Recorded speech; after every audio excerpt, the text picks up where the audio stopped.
U.S. President Donald Trump seems to backtrack on his aggressive push for Greenland. He has called off proposed tariffs on European allies and claimed a framework agreement was on the cards. The softening of the tone came after President Trump held talks with NATO Secretary General Mark Rutte in Davos.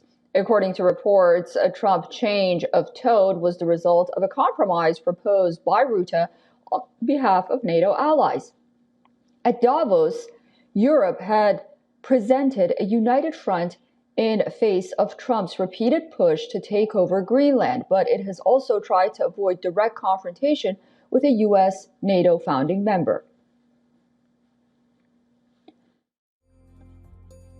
The aim of these talks is to agree for closer cooperation amongst allies in the High North and beyond. It is good news that we are making steps into that right direction. I welcome President Trump's remarks from last night. This is the right way to go. This is the right way because any threat to acquire European territory by force would be unacceptable. The New York Times, citing 3 senior officials, reported that the compromise was formulated during a meeting with top military officers from the NATO alliance's member states.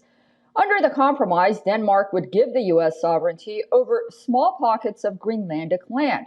The U.S. could then build military bases there. The United States has already a base in Greenland, however. The Pitufik Space Base is a United States Space Force base located on the northwest coast. The base is part of a defense agreement between Denmark and the United States. After the meeting with Rutte, U.S. President posted that he and Rutte have formed the framework of a future deal with respect to Greenland and, in fact, the entire Arctic region. Trump said he will not impose his proposed tariffs against 8 nations. It's a deal that people jumped at.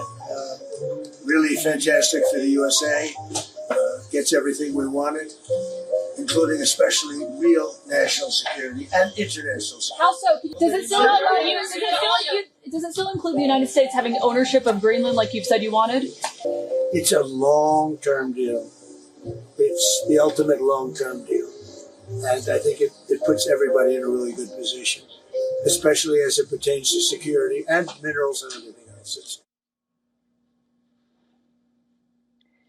As talks heat up, Denmark's defense minister is now pushing back and says NATO chief Mark Rutte has no authority to negotiate for Denmark.